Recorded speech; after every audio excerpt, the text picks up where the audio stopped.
Bonjour aux auditeurs, bonjour aux téléspectateurs, bonjour à la paisible population de Madina, Karfamoura, Djankana, Soumanko et Batenafadi et toute la Haute-Guinée. Ouais. Et vous parlez d'Abessila, il faut qu'on lui dise bonjour.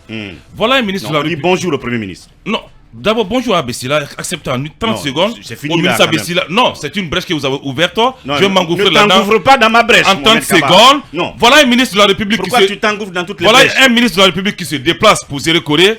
En lieu et place du secrétaire général qui doit assurer l'intérim, c'est le conseil principal qu'on nomme pour assurer l'intérim. Ouais. Mais ça c'est du jamais vu. Au ministère Au ministère des hydrocarbures, le secrétaire général est là. Un acte qui a été pris. Un acte a été oui. pris par le ministre Abessila qui désigne le conseil principal pour assurer l'intérim.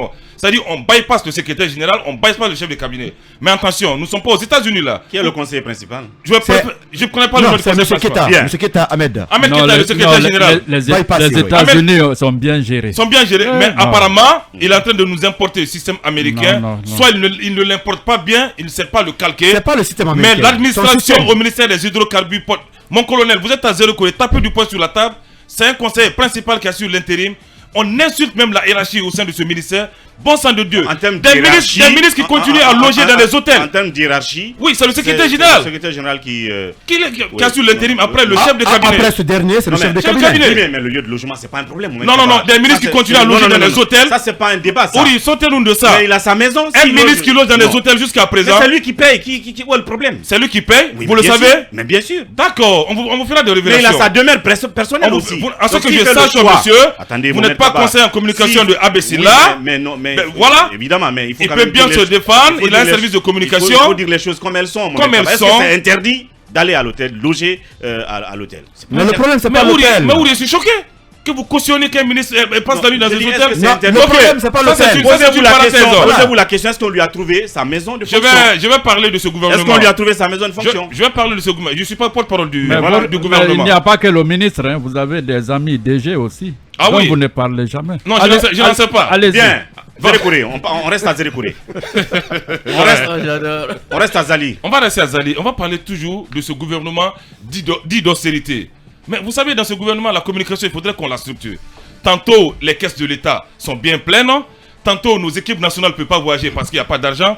La contradiction totale. Et cette contradiction totale de la communication vient se greffer à celle qu'a dit hier le Premier ministre Mohamed Bevogui à Zérekouré. Ce sont des propos qui ont choqué l'opinion. Ce sont des propos qui ont heurté les sensibilités. Et tenez-vous bien, une sommité en droit qui est une voix éclairée de ce pays. Je vais parler de Maître Mohamed Traoré, cet éminent avocat, l'ancien bâtonnier du barreau de Guinée. Sors du panurgisme, qui tu est vas sorti- droit au but. Maître Mohamed Traoré, qui a fait sortir l'artillerie lourde sur sa page Facebook. Ouais. Il le dit, je cite d'abord, tenez-vous bien, le Premier ministre a dit, je cite, ne mourrez pas pour quelqu'un, mourrez pour vous-même. Mais Ouri, mais c'est choquant. Ces propos venant d'un Premier ministre. À l'endroit de la jeunesse. À l'endroit de la jeunesse. Des Zérekouré. Et cette annonce n'est pas passée inaperçue chez Maître Mohamed Traoré. Je vais lire in extenso ses propos. Je cite, c'est quand même ahurissant qu'à un certain niveau de responsabilité, on puisse soutenir que manifester équivaut à se faire tuer. De tels propos pourraient laisser penser que les morts survenus lors des manifestations sont prémédités pour accréditer cette thèse et tuer dans l'œuvre toute velléité de manifestation. Voilà en quelque sorte la substance des propos du même Mohamed Traoré. Ouais. Monsieur le Premier ministre, lorsque vous voulez improviser votre communication, je préfère qu'on écrit pour vous. Mais votre communication heurte la sensibilité, votre communication a choqué l'opinion. Surtout, vous savez que les acteurs politiques veulent organiser des manifestations de rue. Donc ça c'est une menace voilée du Premier ministre. Ça veut dire simplement, si vous sortez, on va vous mater et on n'acceptera pas que vous soyez tué. Le Premier ministre doit arrêter de nous servir ce genre de discours, qu'il nous parle des projets de développement, qu'il nous parle de sa feuille de route qui est accomplie ou pas, qu'il nous parle qu'il nous programme les notes de ces ministres, j'insiste là-dessus, Est-ce que tu veux dire que qui c'est ont eu une attaque? qui ont eu 3 sur 10 qui doivent être limogés. Est-ce que vous voulez dire que c'est une attaque directe? Mais c'est une attaque directe et frontale. Des politiciens, Oui, des leaders politiques. Et frontale des partis d'ailleurs. politiques. C'est un défi qu'il lance aux acteurs politiques. Bien. C'est une attaque voilée et Bien. j'aimerais vraiment que le Premier ministre se ressaisisse Oui, un peu. Permettez-moi Parce que permettez-moi, s'il on vous ne peut plaît. pas continuer Ce à PM doit tuer. sauter. Non, mais il va sauter, Il va sauter. évidemment. Oui, mais bien sûr. C'est bien. Manifester est un droit. Il Tuer, ne c'est peut un pas s'en crime. empêcher. Bien. Donc pour dire Voilà. tranquillement, que c'est une menace, c'est une guerre qu'il veut déclarer aux acteurs politiques et à la classe politique. Et ce n'est pas du tout Il son faut droit. peser vos mots. Oui, Bien. Non, on pèse vraiment nos mots, nous ne frisons pas la diffamation, nous Bien. respectons l'éthique et la déontologie. Bien. Mais le Premier ministre est un personnage public qui doit accepter Bien. les critiques. Et en cela, j'espère que la cellule de communication ou le porte-parole là va réagir. Mohamed Kaba, Kabila Fofana, bonjour. Bonjour, bonjour Uri et bonjour à tous. C'est un discours politique, il faut quand même le fact-checker. Non, mais c'est vrai, un PM qui dit c'est ça. assez tendancieux de la part du Premier ministre qui fait un peu dans une sorte de comment j'allais dire, de propos dont on ne comprend pas exactement les directives. À la fois, il exhorte les uns et les autres. Et notamment, on a vu que ça a changé au fil du public quand ils sont passés, je pense, dans une université à Zérékoré où on expliquait aux étudiants que si vous travaillez bien, demain, après-demain, vous serez à notre place. Ce que je trouve assez séduisant de la part des ministres, c'est qu'ils ont déjà intégré dans leur discours les 3 ans. Et j'ai écouté Alpha Bakar, mon ancien prof, dire on va faire ça sur les 3 prochaines années, voilà ce qui va être fait. Et j'ai trouvé ça quand même assez rapide de la part des ministres qui ont déjà intégré dans leur discours les 36 mois du CNT. Et puis, je pense que le Premier ministre, en disant ainsi, il donne en réalité... Donc il n'y a pas de rectification là, même dans les discours politiques. Parce qu'on est dans l'ère de la rectification. Donc il faut rectifier le discours politique. Non. Parce que quand vous dites ne sortez pas pour vous faire tuer, ça veut dire qu'il y a toujours quelqu'un pour tuer. Ouais, mourrez pour Donc, vous-même. au lieu de dire on est en train de travailler de sorte que même quand vous sortez pour exercer votre liberté, que vous ne violentez pas et qu'on ne vous violente pas. Mais quand vous dites ne sortez pas pour ne pas être tué, c'est comme si il y a toujours ce dispositif qui est là pour tuer. Donc le discours politique n'est pas encore rectifié, En fait, n'est pas corrigé. Lorsque cabinet. vous écoutez un peu les discours du Premier ministre, moi je me rends compte qu'il sait faire tout sauf faire dans la langue de bois. Il le dit de façon assez linéaire, qu'on comprend effectivement ce qu'il a envie de dire. Ah, Parce que quand... cabinet. Non, Tu caresses le Premier Il ministre. ne faut pas édulcorer, cabinet. Sauf qu'on Tu es en train de caresser le Premier Il ministre. ne faut pas édulcorer, laissez cabinet. Il ne faut pas édulcorer, Continuez. cabinet. Non, Non, mais on n'a ça pas passe besoin pas. de ce tel discours. hein. Non, mais il faut que vous me suiviez. Viens, là. on va le laisser- Premier ministre. Ok, allez-y. Je Allez-y. disais tantôt que le Premier ministre, C'est un il ne politologue. s'est pas fait dans la langue de bois. Bien. Il parle de façon assez linéaire, ce qui permet donc à tout ce qu'il écoute de savoir effectivement ce qu'il veut dire. Il a voulu dire hier de façon implicite que quand les gens sortent, ils peuvent en fait risquer. Et ce risque-là, il est évident.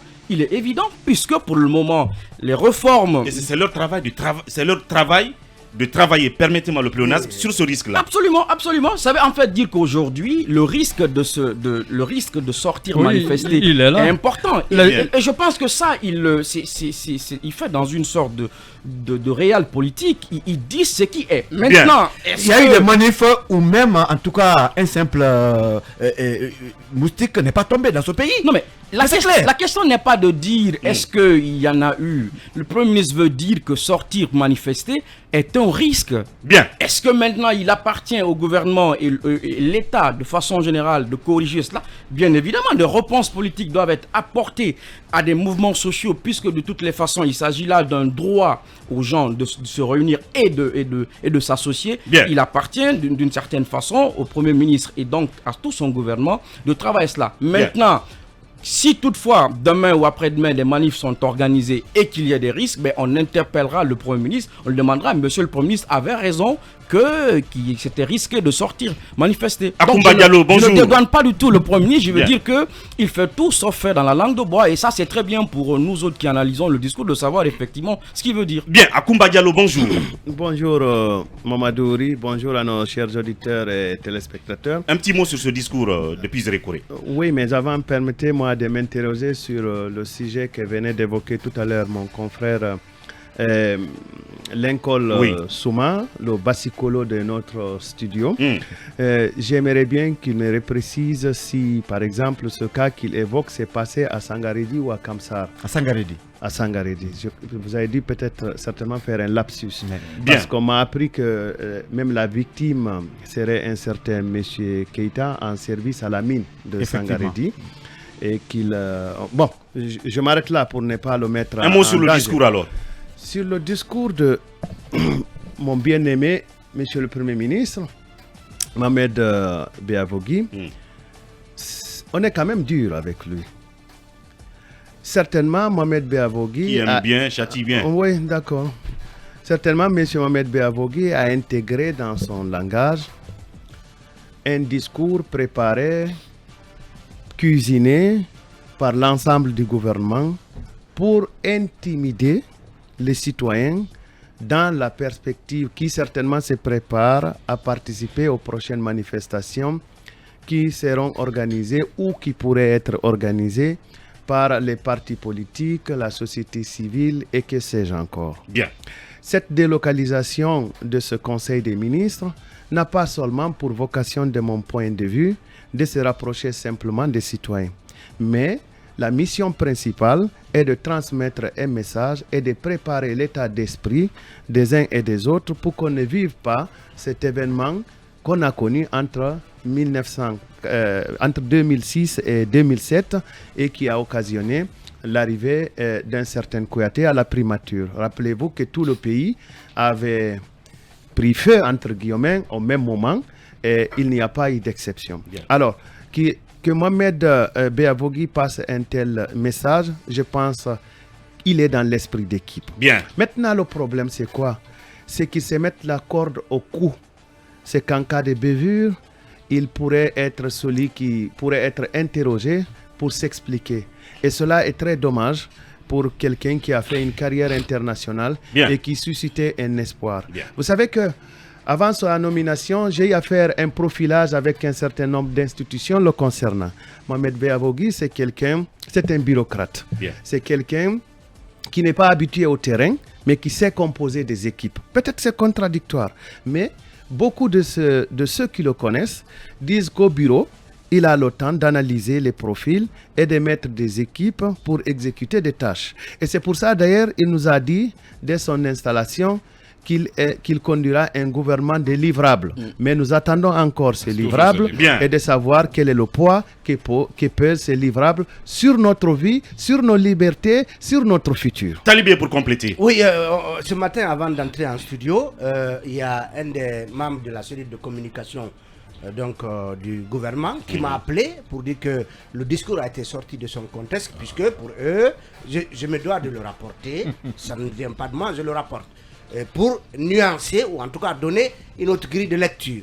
Pour dire que le colonel, en tout cas le Premier ministre était à Zérékoré et que Zérékoré est une zone de conflagration intercommunautaire où des affrontements entre les communautés sont récurrentes et que lorsqu'il est dans une telle zone, il doit rappeler un certain nombre de comportements, un minimum de comportements, surtout aux jeunes qui sont souvent utilisés lors de ces conflits. Mais toujours est-il que pendant que les acteurs sociopolitiques annoncent des manifestations, et les manifestations en Guinée sont perçues comme étant des moments mortifères, parce qu'il y a des morts et des blessés et des dégâts matériels, lorsque vous tenez un tel discours, forcément, les gens ne peuvent pas mettre ça en lien avec non seulement l'annonce de ces manifestations, mais l'interdiction qui en est faite, parce que l'interdiction des manifestations sous-entend que si vous y allez, il y aura de la répression.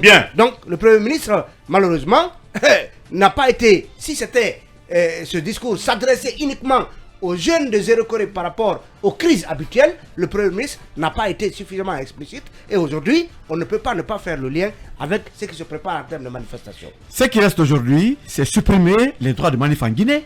Parce que c'est en Guinée que j'apprends tous les jours que sortir, c'est aller à l'abattoir. Mais arrêtez. Manifester est un droit. Organiser cette manifestation, ce n'est pas un problème. Ceux-là qui tuent sont des criminels.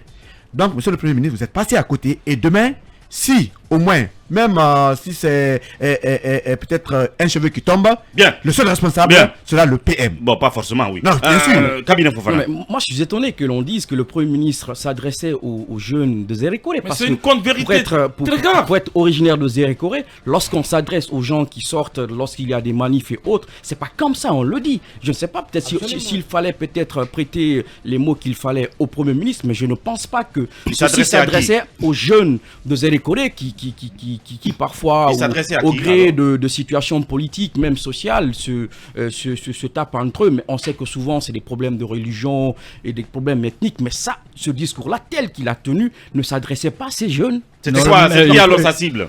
Non, mais la cible du Premier ministre, ils sont dans une région où ils sont en train de dissuader les gens à manifester prochainement. Bien. Cabinet, le Premier ministre a un problème de communication. Ben Bien. alors là, il faut qu'on lui Alors il écrive faut le rectifier discours, hein. la communication. Le ministre de la Santé communique mieux pour avoir été porte-parole du secrétaire Je pense général que- des Nations Unies. Je pense Une que- petite alors virgule et que puis nous le revenons. Premier ministre, qu'on lui écrive les